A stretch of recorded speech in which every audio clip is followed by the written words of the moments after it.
So our speaker tonight, we're very pleased to have him here, is Matt Plummer, who grew up in a small rural town mowing lawns and painting fences at the nearby horse farm.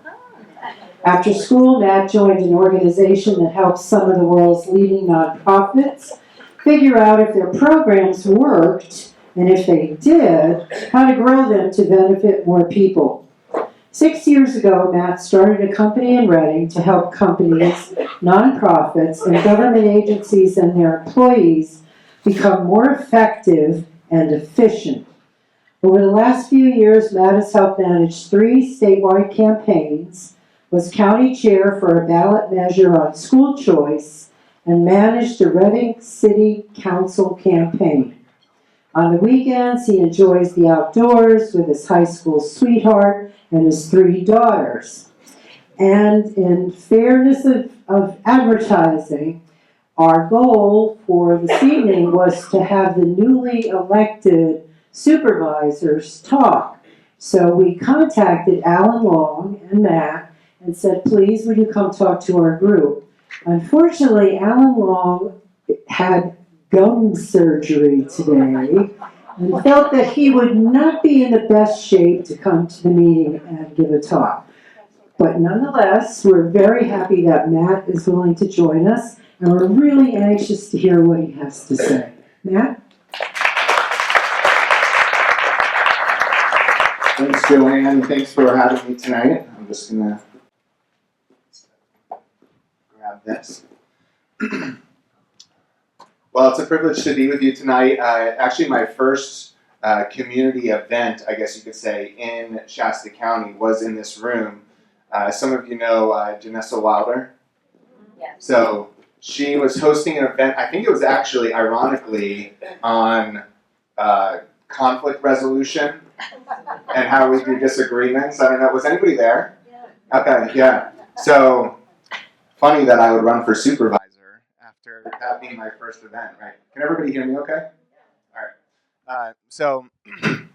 Also, I do see some men here, but I just want to say I feel at home in a League of Women Voters, and because I'll tell you this story. So, I was the oldest, and I was 6 years old. I had a sister who was 4 years old, and my parents were pregnant with their third child, and they didn't find out the gender during the whole pregnancy, and they go to the hospital to have the third child, try not to leak it. And so my grandma was watching me and my 4-year-old sister, and they call from the hospital and they say, it's a girl. And I was very upset about that. I really wanted a younger brother, and so I refused to go to the hospital. My grandma, to this day, she's 95, almost 96, says that was still the worst day of her life. Which I think is, I actually feel bad for my youngest sister that my grandma says it about her birth, but I guess it was kind of my lot in life, because then I ended up having 3 daughters. So, I guess I deserved it, yeah. So, I want to talk to you about how Shasta County becomes the highest performing government in the state tonight. But just before I do that, I wanted to get a sense from you all. Are you guys feeling like you want to ask a lot of questions and do a lot of discussion, or have more of me sharing in terms of the balance of it? If you're like, I want to make sure we have a lot of time for questions, raise your hand. Or if you're like, okay. 1. If you do raise your hand, I just want to say I'm going to remember you, and then you make sure that you actually ask the question. Okay, so I will share for a bit, and what I'll also say is, and I do, as Joanne said, I do corporate training, so I'm used to people interrupting me when I'm talking, and saying, I have a question there, can you stop there? So if you want to jump in, don't feel like you have to wait till the end, and then you forget it, and you're like, what were we talking about 30 minutes ago? So just kind of put up your hand or do something like that, so I know that you have a question.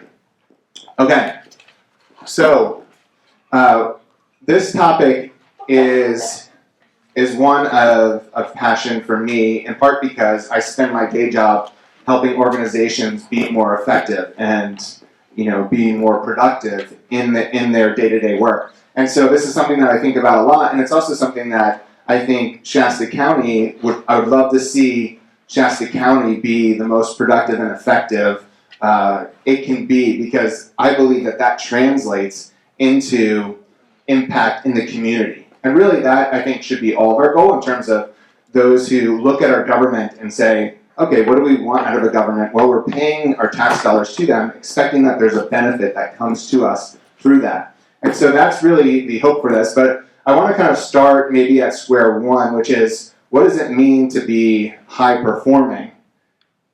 And here's three people kind of across the generations. Does anybody know all three of them? Oh, in the back.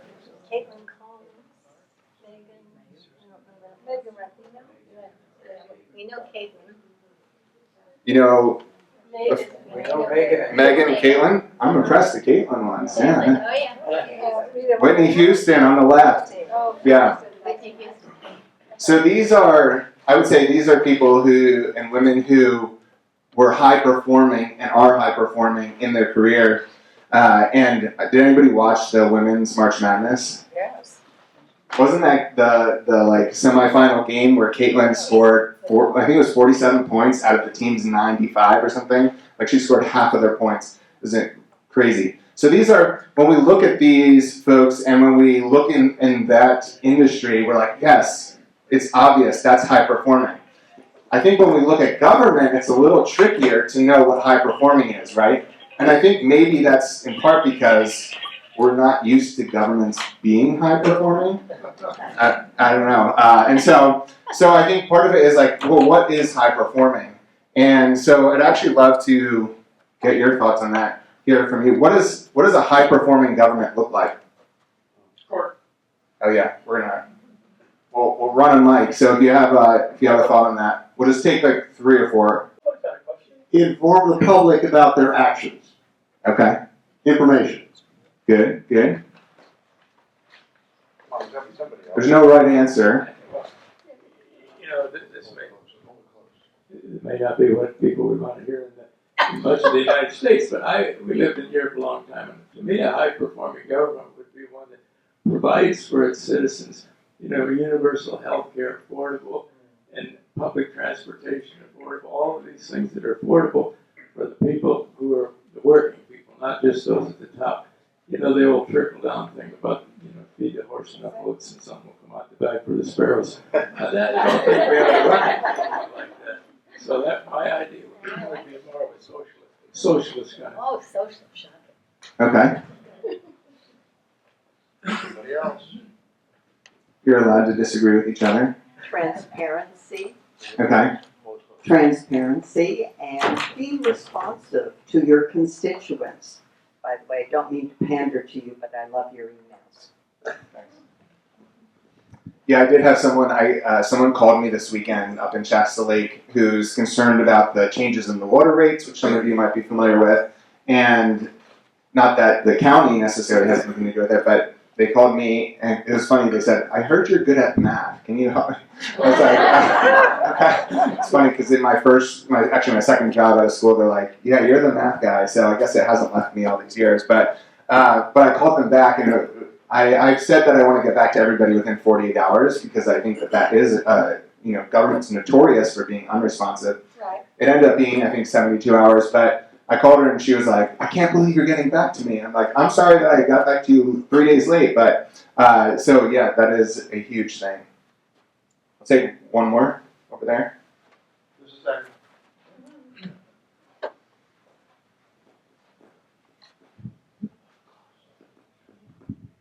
Well, I'm not sure why I expect this, but I would hope that a high-performing government would look at data and information. There's so much out there, and it just seems like we keep reading about decisions that are made that are just based on ignorance. And I just have a different expectation. High-performing means, really making some intelligent decisions. It's interesting to me that a lot of you are talking about process things versus kind of the services. I know the gentleman in the back mentions services, but I think that's really interesting because I do think that that's actually core to how we increase the benefit that we deliver to the community is by tightening up and sharpening the process and the how. We have one more in the back. Yes, a high-performing government, government is made up of a whole, usually even in this area is small like this, lots of different pieces that should be working together. But a high-performing anything, like a musician, an athlete, a government official, has to have, in my opinion, has to have an idea of what their job is and do it. Yeah, no, you're right. Whitney Houston isn't out there training for track and field. Exactly. But she knows what her job is. So I think And that sometimes people don't know what their job is. Right. And if we haven't actually articulated that, and part of that, then how do we know if the government's actually measuring up to that vision for it? How do the people who are working in the government know if they're delivering on the vision of their particular department or of the county overall? And so that's really big, and we're going to talk a lot about that today.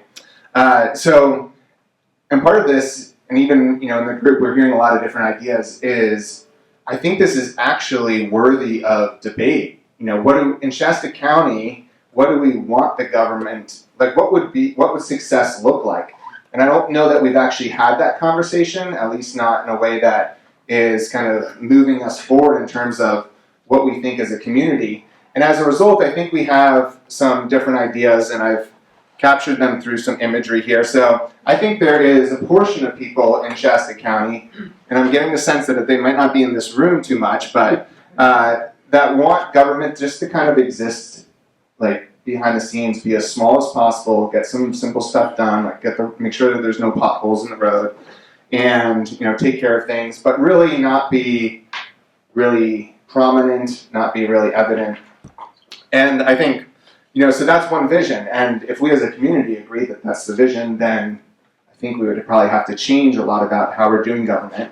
But then there's another vision, which is that the county government actually becomes an engine for moving the community forward.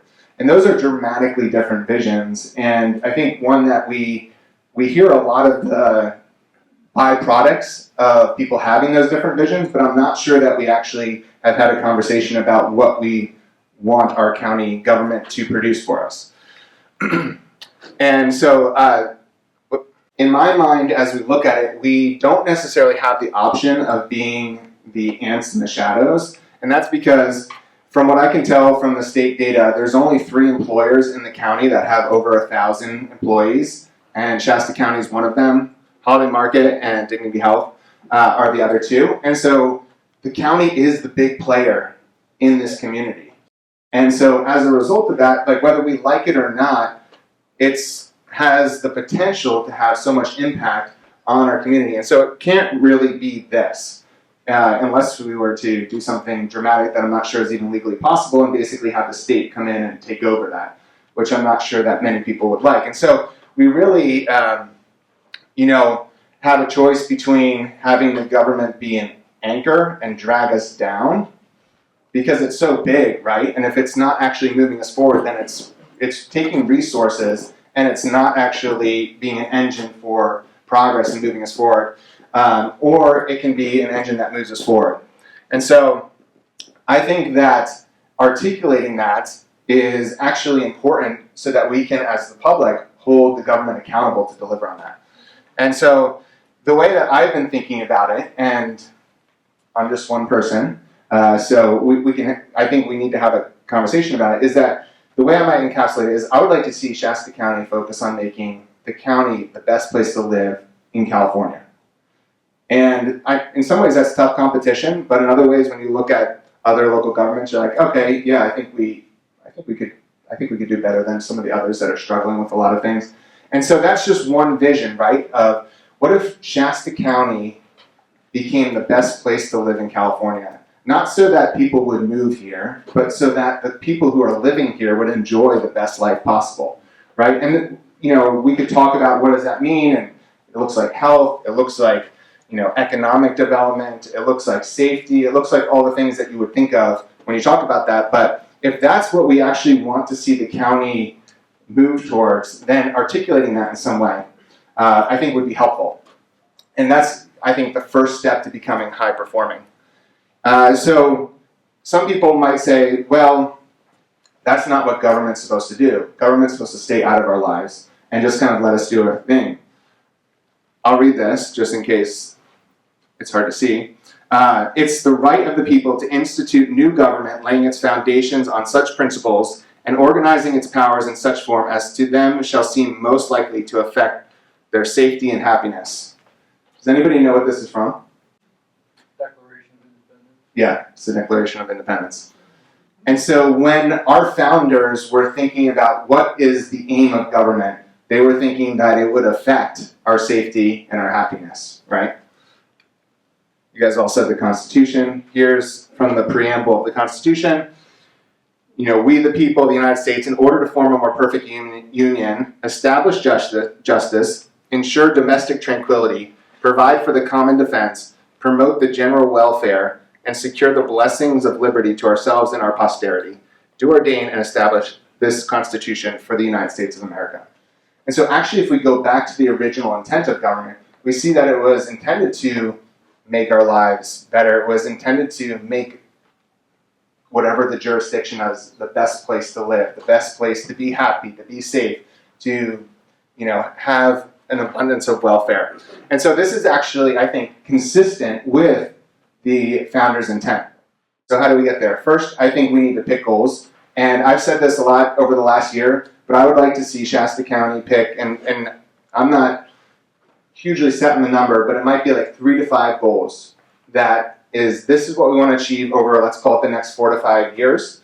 And these are the things that as a community, and I think that should, the way I would go about doing that is I would invite the department heads to propose goals and then bring them to a community workshop where the community gets input and can react to those goals, have discussions, and then ultimately, you know, I think the board votes on it to approve it. But we come out of that with a direction, because right now, has anybody seen what our county's current goals are? They're not there. They're not there. Imagine running an ice cream shop and not knowing what your goal was. I mean, there it's kind of obvious, right? Sell ice cream, and you probably keep track of that. What if you're a 2,000 person organization that's spending $710 million and you don't have goals? How could you achieve what you haven't? You know, the saying of, if you aim at nothing, you hit it every time. I mean, that's kind of where we're at, right? We don't have a sense of like, I mean, we have a nominal sense of like, okay, sure, we don't like crime, but is that what we're prioritizing? And so what I think we're seeing as a result is we see some decisions that are like, oh, we need to take care of crime, and so we're going to make this decision. And then we make another decision that actually undermines our ability to do that because we haven't necessarily set priorities. And also, those who have worked, you know, for an employer understand that to be effective, you need stability. Stability of vision, stability of direction. If you don't, as a organization, have, if the people working there don't know what they're trying to achieve, then they're going to be kind of waiting. They're going to be on their heels, being like, well, what's going to happen next Tuesday? And so I think for the good of the community, we actually need to set goals that say, this is what we as a community have decided is most important. Doesn't mean other things are less important. Just means this is what we think is most important now. And then all our decisions should come back to that and see, is this going to contribute to that, or is it actually going to undermine it? Reading does have, I wouldn't call it goals necessarily, though there are other parts of the budget that do say that, but it does have a clear mission statement and vision statement in its budget, which I think is a good start, right?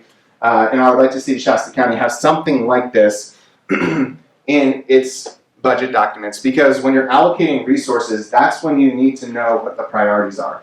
Because otherwise, how do you allocate resources if you haven't said this is what we care about? And so, City of Reading, I think, good model there. What you do see in the county is that different county departments and I know it's super small that you probably can't read that, but different county departments do have a mission statement and somewhat of a vision.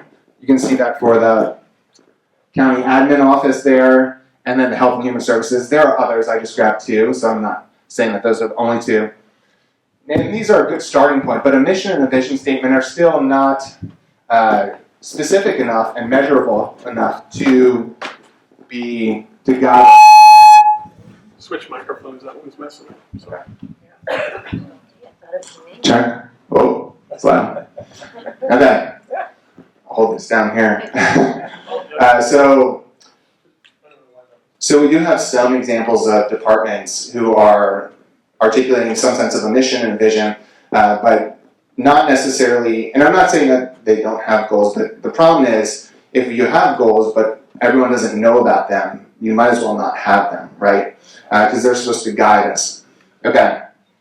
I want to do, and this is a little nerdy, which I got called quite a bit during the campaign, which is fine, I'm okay with that. But I want to do a little bit of a deep dive on goals because in my nonprofit consulting days, this was actually really important because oftentimes we think we have a goal when actually it's not the most productive way to think about a goal. And so there's really three different types of goals that you can have. You can have an activity goal, which is to say, I'm going to do this. And that could be like, I'm going to deliver this program or service. Then you have an output goal, which is something like if your activity goal is I'm going to deliver this service, and it's like we're going to serve 100 people, right? Most goals that you see, in my experience in the nonprofit world even, stop at one of those two, right? They say, we're going to do this thing, and we're going to serve X number of people.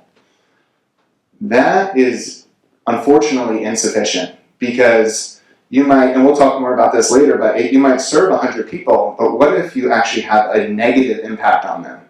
Then increasing the number of people you serve would actually be a bad thing, right? And so that's where outcomes come in. Outcome is what difference are you actually making on the community, on those you're serving. And so when I say that I would like to see us as a county set 3 to 5 goals, I'm talking about outcome goals. And last year when I was listening to the budget hearings, you would hear the departments talk about goals. Someone used the word goals. And a lot of times it was more of an activity goal. We're going to do this. We're going to hire 3 people. Those are important, but those are activities. And if we aren't getting to the point of an outcome, then we might do a lot of activity, but not actually deliver a benefit to the community. So I want to tell a story. Kristen knows this well.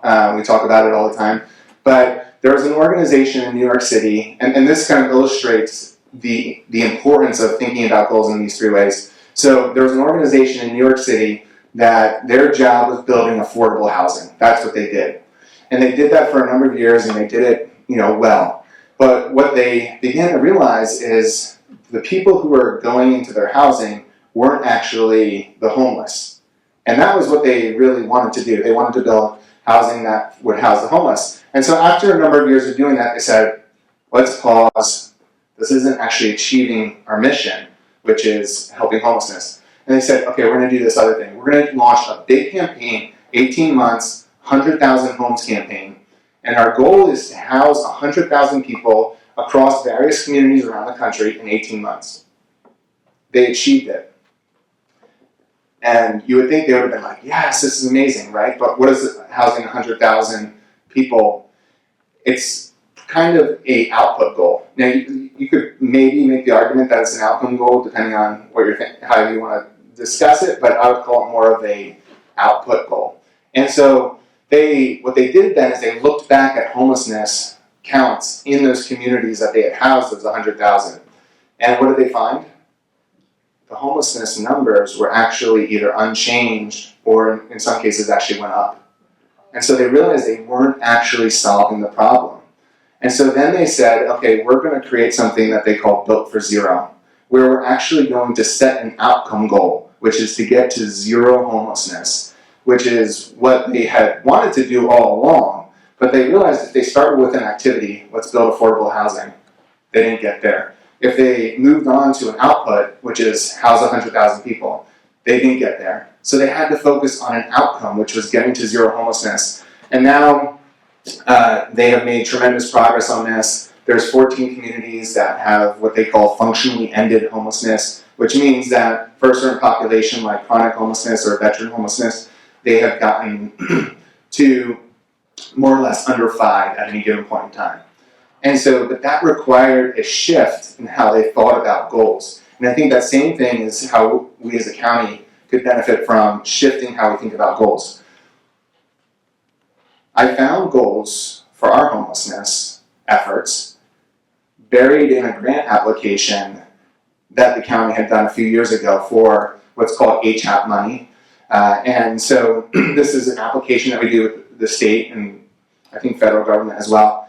And but again, if nobody knows about them, then what benefit are they giving us? And so I found homelessness goals and I found them a little uninspiring. So what you see here is that there's a spider on the screen, but so the first goal is reduce the number of persons experiencing homelessness. Our goal over a 3-year period was to see a 7% increase in that. The next one is reduce the number of persons experiencing homelessness on a daily basis. Our goal over a 3-year period was to see a 5% increase in the number of people experiencing homelessness. Reduce the length, I'm skipping ahead here, reduce the length of time persons remain homelessness. Our goal over a 3-year period was to see a 13% increase in the amount of time that people are experiencing homelessness. So now, to be fair, if we were experiencing much more growth in these numbers previously, you could say, well, we're slowing the increase of homelessness. At the same time, do we as a community feel comfortable with a goal of seeing an increase of 7% of homelessness over the next 3 years?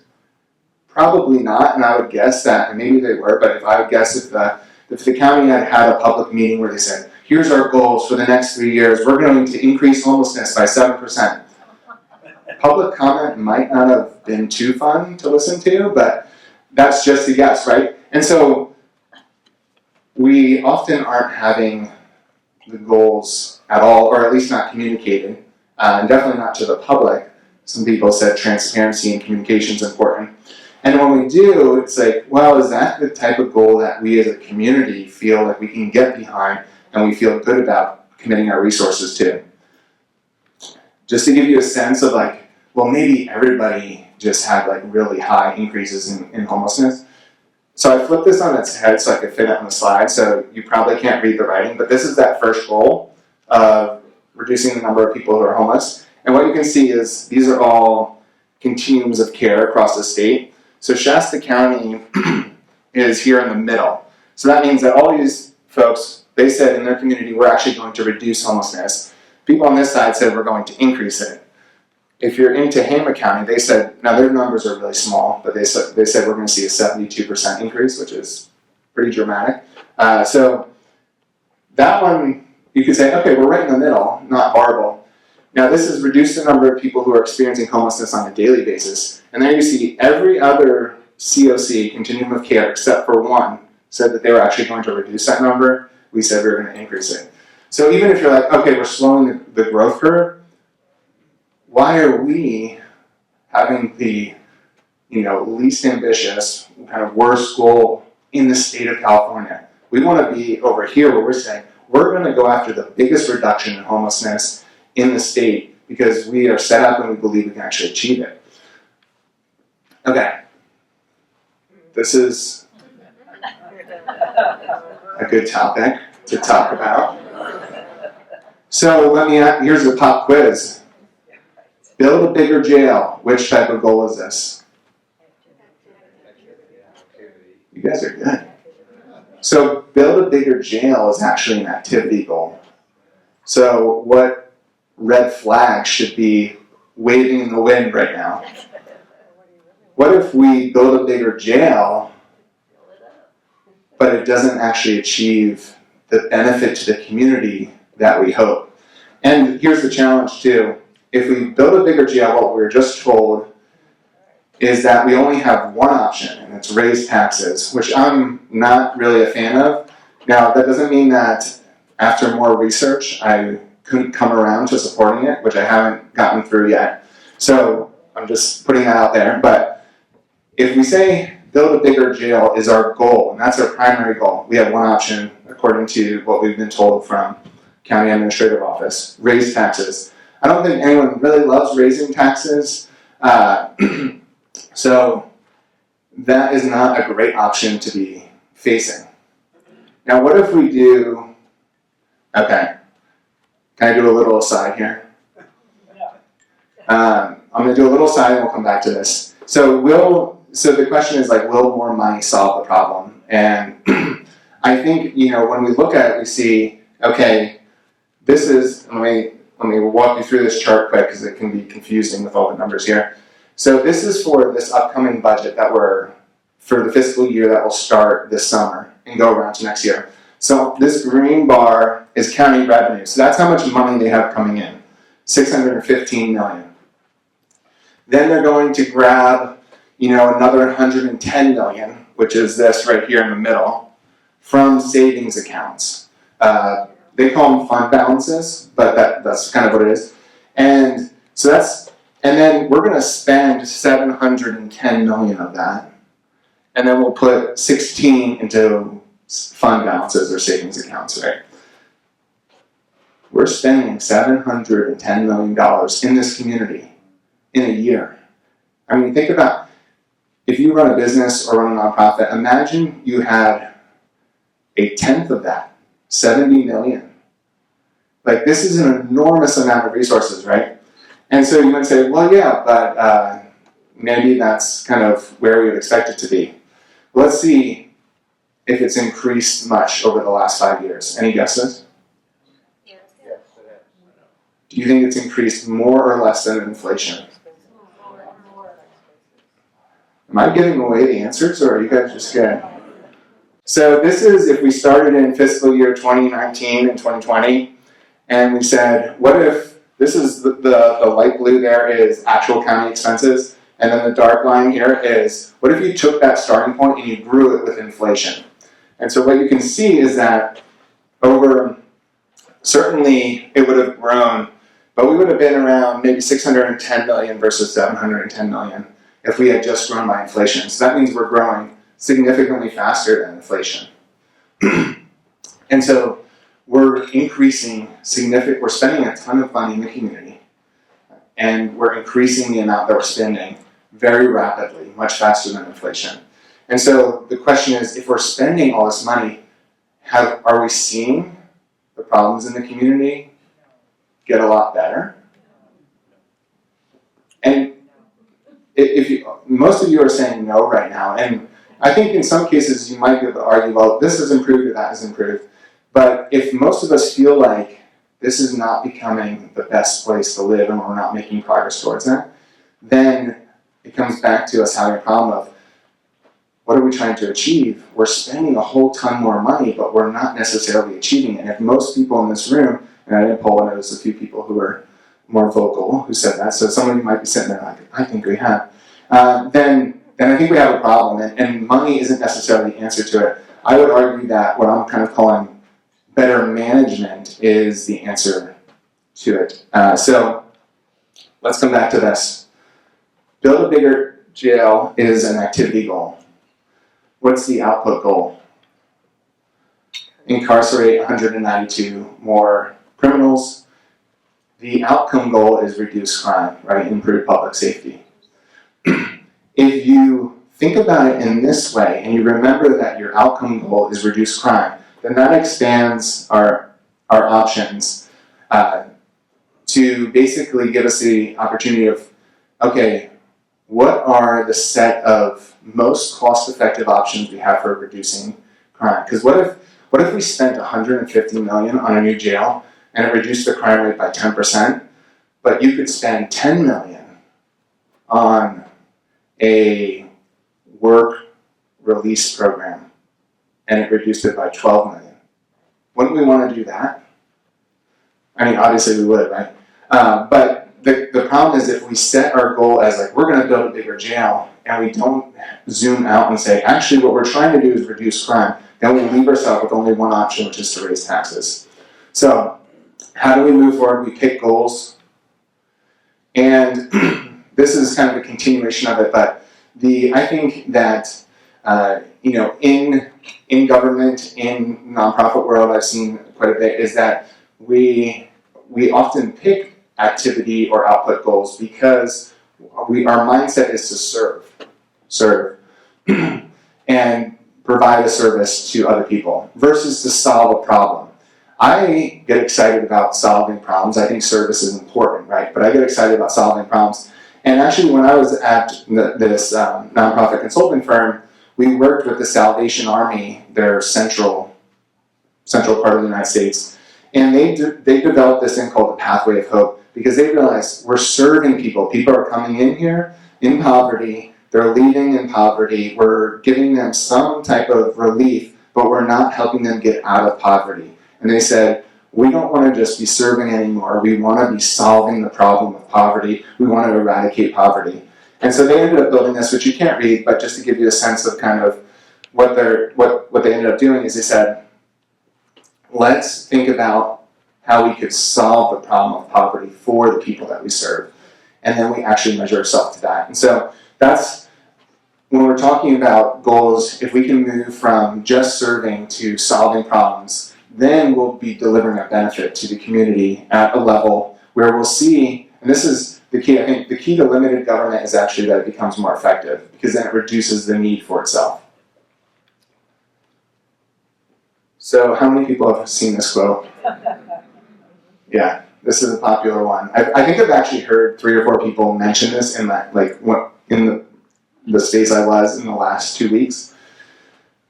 So if we say, okay, we as the government, we want to make Shasta County the best place to live, and we're going to do that by setting goals that are focused on solving problems that are outcome goals. Then you have Ronald Reagan who says, the 9 most terrifying words in the English language are, I'm from the government, I'm here to help. So what he's basically saying is like, you don't want government trying to solve your problems. Why? Because government historically hasn't been good at solving problems. And why has that been the case? Well, part of it, I think, is that they haven't actually set the goal of doing that in most cases. But then the other part is that I changed a little bit. This is my adapted quote. The 10 most terrifying words of the English language are, we spent $710 million and we don't know what we achieved. Can anybody tell me what we achieved out of spending? I think it was $660 million last year for the county. I mean, there's some activities, right? We could point to activities. But could we point to benefit? Yeah. About 100 yards of Saratoga Drive was newly paved. Okay. That's City of Reading. Is it? Yeah, no, and that's a good output goal, right? How many roads, how many miles of roads have we paved? The outcome goal on that would be, what is the pavement condition index, which is a way of measuring the quality of our roads, is that going up or not, right? And that's also something that we're doing as a county, and they just newly did. But this is, the difference here is between why we struggle to solve problems is we don't have accountability. We don't know what we're trying to achieve, and then when we do, we don't have accountability to know, okay, are we achieving this or not? How much of the 710 million? How much of the 710 million is from federal and state programs where we write grants to get the money, but we don't necessarily really care about what the outcomes are, except we hire people on those funds? Yeah. So our general fund is around 200 million, depending on kind of how you look at it. So that means the remainder of that, so about 500 million, is coming from other sources, not necessarily exclusively state or federal government, but primarily those. And so, yes, that, and there's restrictions on how we can spend that, right? I would say that we should care about whether that money is being spent in a way that delivers a benefit, even though there's restrictions on how we spend it. Yeah. So I think that, imagine that you had goals for the county where you go to the county website. I'll get you in just a second. And you could say, here are the 3 to 5 things that the county's trying to achieve that are tangible benefits to the community. And then every quarter or so, maybe for some that you're focused on, more urgently that are in a bad position, you say, okay, those who are responsible for that come to the board and on a quarterly basis share an update on the progress. And allow the board, who's essentially at the end of the day responsible for what happens, and the public to know how we're doing. Because I spend a lot of time digging into data, partially because I like it, but most people don't have the time to do that. And so if we're not reporting that out, then how can we expect people to actually hold the government accountable to deliver a benefit if they don't have the information they need to do that? And so this would, I think, be step 2 in terms of becoming a high-performing government. Hi, Matt. Don L. Ewert. Nice to see you in the flesh. But go back to your previous question about the government, the 710 million, or what we spent last year, 660 million. I guess I just feel like there needs to be a little defense of what the county does, because I think the county is very poor at communicating about what it does. And there's 25 departments, and they're all doing things that are important. And I know in my former department, Health and Human Services, we have 425 kids that are in foster care.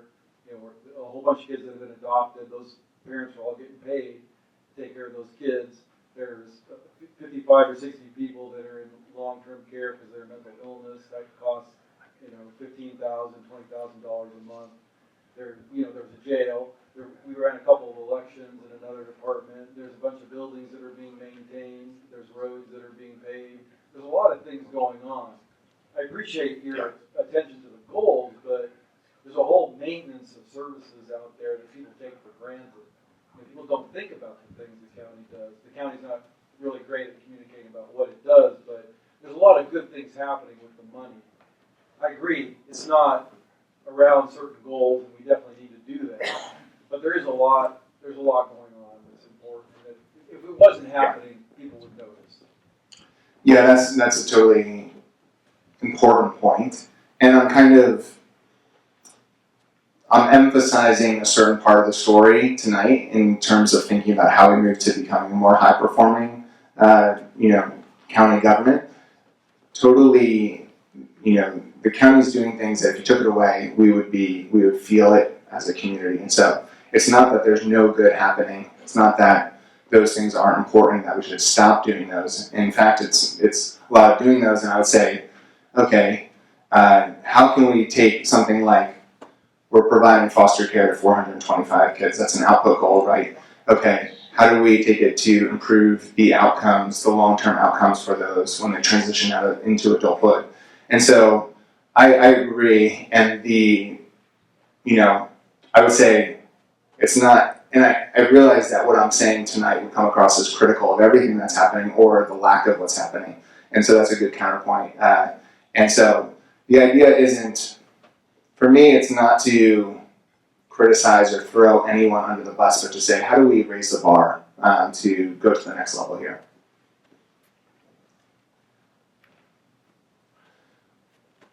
This is Joan McCord, and in the 1930s, she, along with others, put together a intervention in Somerville, Massachusetts, which is just north of Boston, and was meant to work with disadvantaged youth and disadvantaged families, low-income families, and they built into the program an evaluation of it.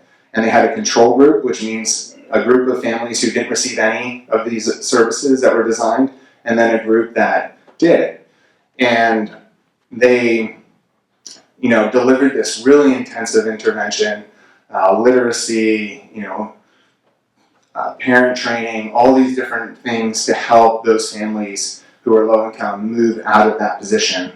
And they evaluated the program a few years after it, and they found that the people who had gotten the services, and they also, one of the things they did is they actually brought those folks together and they had them do summer camps and those types of things, and at a few different times. And so they found a few years after that, well, what do you think happened?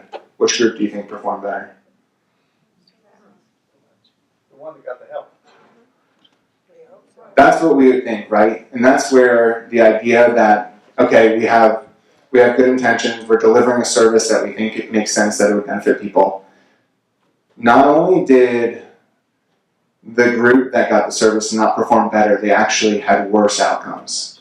And they've tracked them they tracked them up into the 1980s, so 50 years after, and they found that those who had gotten the intervention were more likely to commit crime, were more likely to be alcoholics. You could run down the list, higher mortality rates, all of these kind of negative outcomes.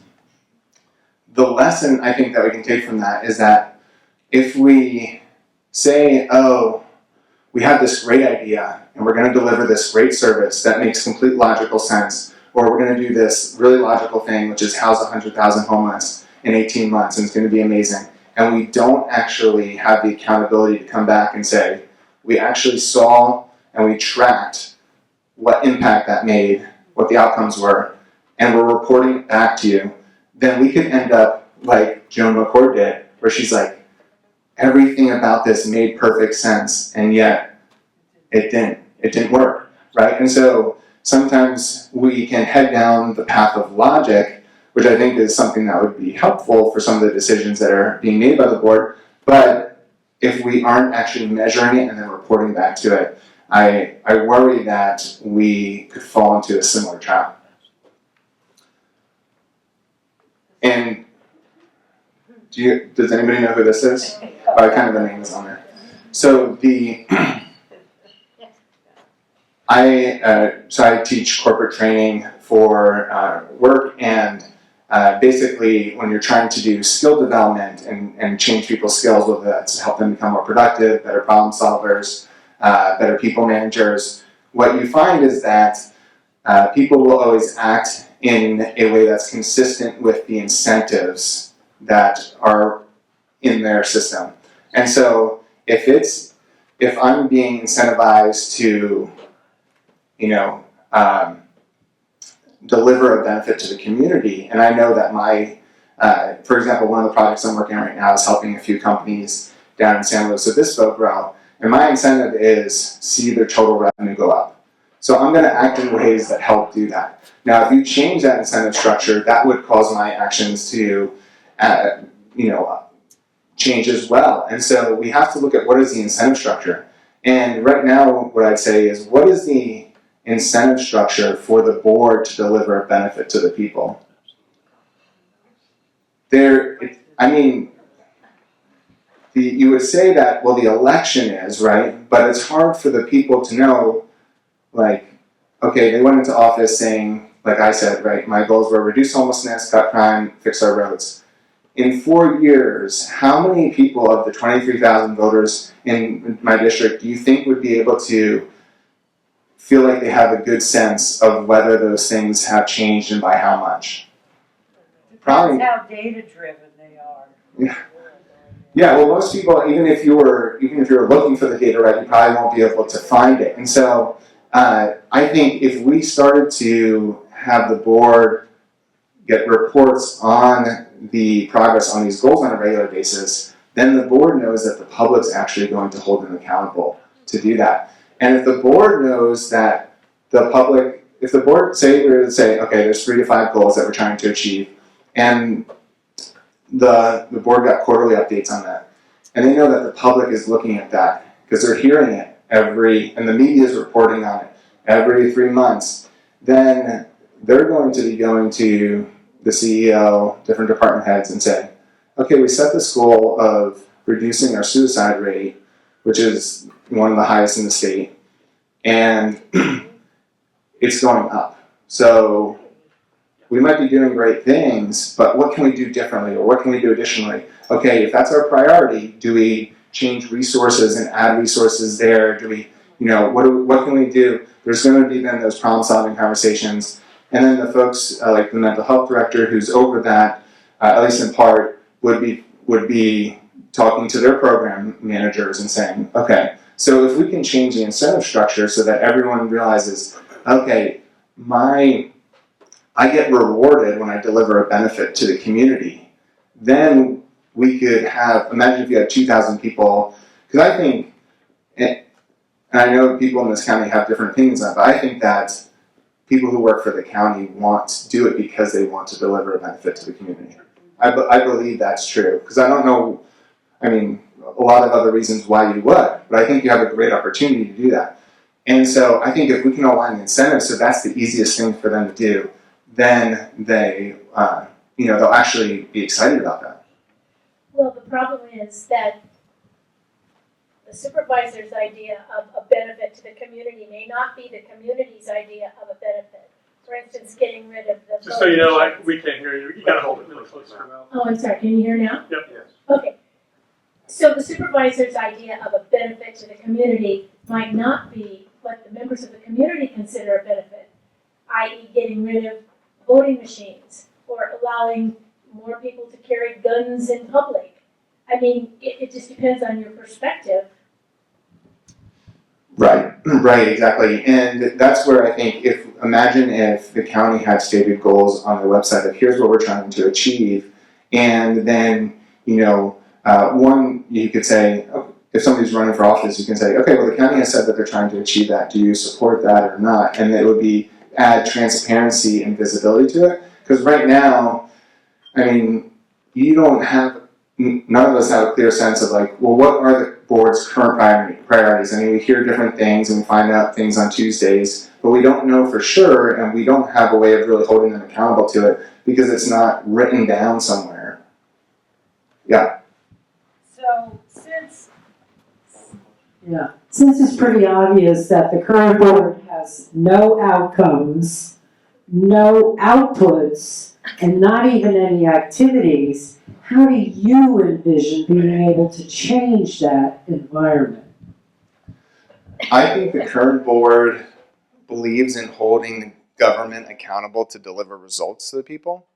I don't know that they, have the same idea of how to do that.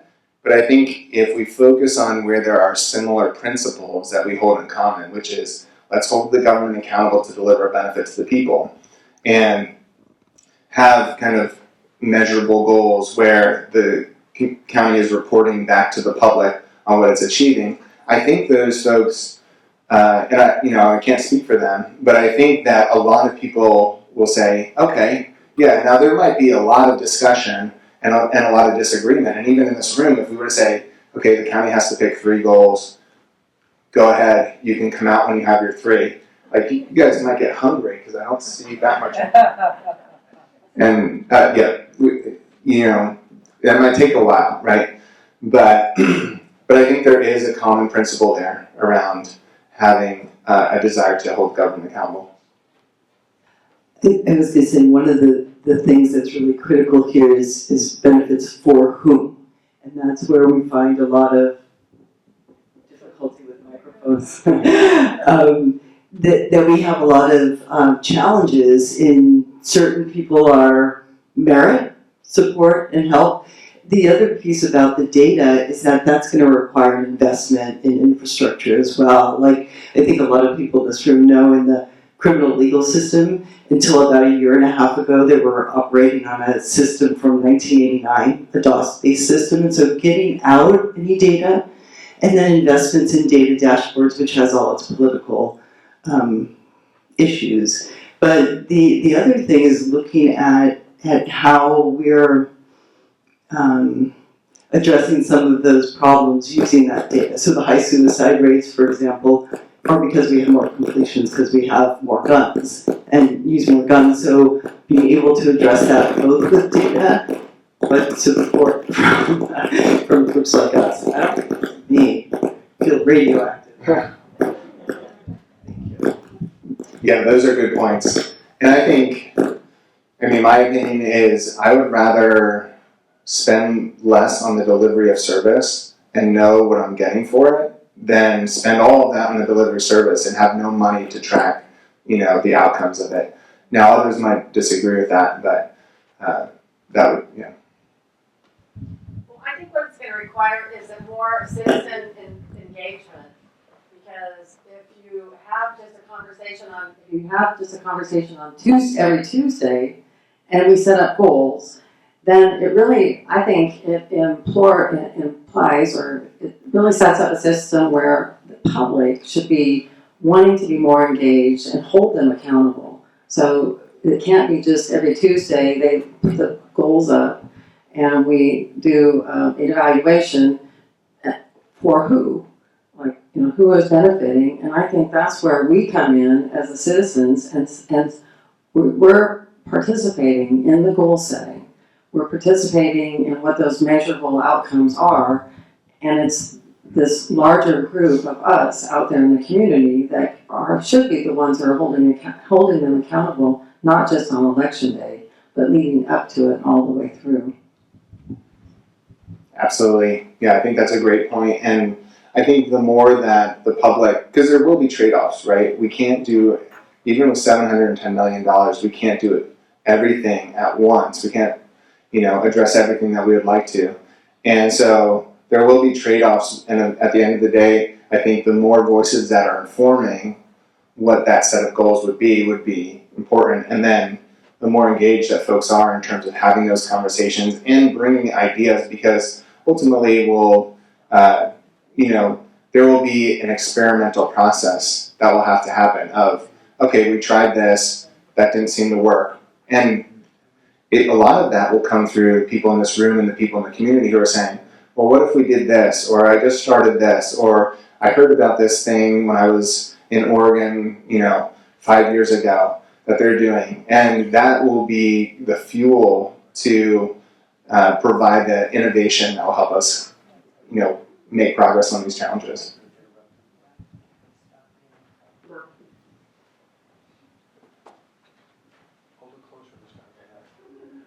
Yeah, I love your focus on crime, and that as the important outcome. And I think there's a lot of opportunity to try to get some data together to assess that issue. And there hasn't been a lot of interest in that in the past, partly for the reason Sharon mentioned, the data problem. But there's a lot of beliefs that inform the activities. And there's assumptions about how the activities are going to affect the outcome and not necessarily evidence. You presented this wonderful study that kind of turned that on its head, right? Like when you actually study the issue, then you find out that you haven't accomplished the goal that you had in mind. And I think applying an evidence-based approach would be helpful. And I think with the crime issue, there's been a lot of policy changes in California over the last 15 years. And so there's some natural experiments, to see what's happened. But there's also been some things that have happened here locally in the same way. For example, at one point, I believe 2 floors of the jail were closed.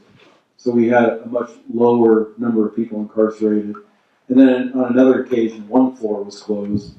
And on another occasion, they expanded the number of beds in the jail by doing some remodeling.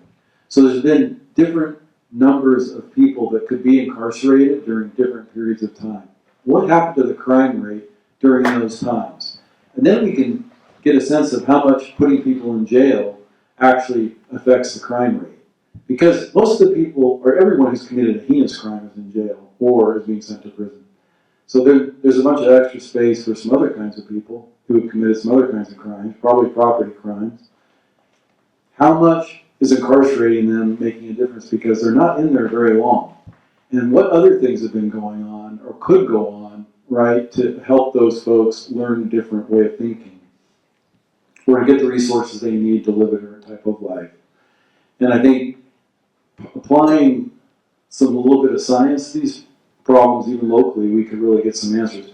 The problem is trying to change the minds of people who have a vested interest in those beliefs. And in the case of crime, there's also an elected sheriff. And the sheriff isn't on the board, and the sheriff may not agree with the board's goals. So that's going to require collaboration. And I think it goes back to what Kristen was saying. We need to have more collaboration. We need to get more people involved, not just individuals, but organizations involved in solving these problems. It isn't just going to be the county. The county should lead, but we need to get the other organizations involved. Yeah, those are great points. And that, what you're talking about in terms of jail capacity and the changes in that, and that's actually what I've been thinking of doing in terms of evaluating, whether increasing by about 200 beds would actually make sense, and what's the benefit that we could expect from it? Because we could look historically. Yeah. So that, yeah, I think that's exactly right. I think, and I agree with the broader point of collaboration is key, because these problems are complex, and there's a reason why most people in most places in California are seeing them increase. It's because it's not easy to solve them. So the idea that it's like, oh yeah, we'll just flip a switch and all of the problems will go away. No, like they're complex and they're challenging, which is why they have persisted. And so I totally agree with collaboration, and I do think that if we can get folks, and this is no easy task, but if we can get folks to agree on the end goal, the outcome, then, and they say, okay, our goal is to reduce crime, and then you say, okay, we're all in agreement with that, and then we say, okay, well, look, when we did this, crime went up, or, okay, we're trying that for 2 years, okay, crime went up, then it won't, remove the challenging beliefs that cut against what might be most effective, but it will help bring people back to the North Star, which is, okay, what was our end goal, and is this contributing to it or not? Oh, wow, okay. Sorry about that. There are a lot of things that happen in this county that are intangible and non-numerical. And I think that probably, I'll use myself as an example, if someone were to say, okay, Jeanette, what's the outstanding characteristic of your county board? It would have nothing to do with money. It would have everything to do with tone, with lack of respect, with not listening, with going off on personal missions and, things that may benefit me as a person, as an individual, as a politician, as an elected official, and not necessarily for the common good. And I really think that the big thing that's missing here isn't how we're spending tax dollars. Personally, to me, it's how do the people who live here feel about the way that they're being treated. I mean, I worked for many, many years in organizations, and I saw a lot of really talented people in impoverished organizations with good outcomes. And they inspired the people who worked there. And they brought in new people who were interested because they wanted to be treated right. And they wanted to be heard. And I've seen other places that have the wealth of money who did an absolutely crap job. And people did not want to work there. It was a revolving door. And so I think that not everything is measurable. And I do think that data is very important. I like data. I'm like you, I will look at data. I like trends. Things can go like this. I'd like to lose 10 pounds. It's not going to happen next week. If I can lose a half a pound a week, if the trend is going the right direction, I'm happy. That's the problem that I had with some of that expanding by 7%. If something is a trend line is going in the right direction, then that's an accomplishment. But I do think that the outstanding characteristic of Shasta County government overall, my personal opinion, is a complete and total lack of respect from the board, not every single individual on it, toward the people who they are supposed to be representing. I'm not sure that some of them care about what their job is. I mean, in my work, we always started with what do you want the end to look like? And then you work from that, kind of like I think what you were talking about. Okay, well, what do we have to do to accomplish that? Who's going to do it? Time frames, calendaring, midterm adjustments, because things don't always work according to plan. I just think that the tone in this place is really stinky. And people are tired of it. And I think people in all political persuasions are sick and tired of it because it's not good for anybody. And I think it makes us look very bad economically, to attract people to our community who are positive thinkers, people who want to accomplish things, people who have good hearts, people with energy and new ideas, may not feel very welcome here. You know, we lived here a long time ago, my husband and I, and I'm taking a little too much time and I apologize. But we came back. We worked here. We had a job that was values-based. It was teaching school, teaching children. We left, and we decided we were going to come back. Not everybody wants to come back. Sometimes we look at each other, and it's not only because it's going to be 100 degrees next week, and we say, what the hell were we thinking? And it's usually Tuesday afternoons. So I think it's a sad, sad situation here. And an engaged population can only make so many demands on the elected officials who are going to be there for a few more years and can do a lot more damage to the people who are working here. And people have made comments before about how hard the people who work in this county and work for the benefit of the people who live here, the regular old people who live here, are not appreciated. And I really feel for people who are in that situation. And I feel very sorry for most of the people who live in Shasta County at this moment in time. Because I think we all deserve better than that. And I don't know, other than going to the ballot box and doing candidate recruitment and getting good people in there who are going to have minds of their own and know what their job is supposed to be and work toward that and have clearly identified goals, blah, blah, blah. And do things with a modicum of respect and regard for the people who live here. To me, that's the most important thing. Go ahead, Matt. You can wrap it up. So with respect, I turned it down. I thought you wanted me to turn it down. Hang on a second. so with respect to the people that I am so sorry. With respect to the people that work at McConnell and would like to go home tonight, I think we're going to wrap it up. Matt, would you like a minute or two to do a wrap of your talk? And we want you to know how much we've appreciated you coming and taking this time to talk to us and to discuss with us, right? Not talk at us, but talk with us. That's an incredibly important and valuable aspect of this experience. So thank you very much. And last thoughts from you.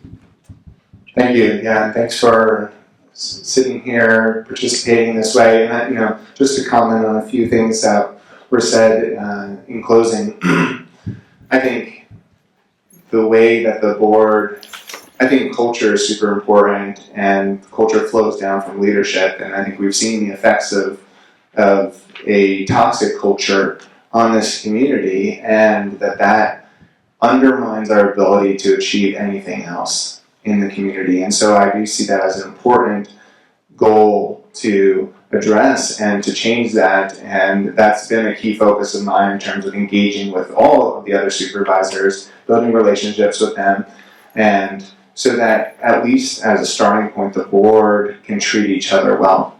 And then I think, as you're saying, well, what do we do? How do we move this forward? I think part of it is staying in Shasta County, not running away, and facing it, and then, being engaged, because, some people said, why would you run for county supervisor now in Shasta County? Like, that doesn't seem like a good idea for your life.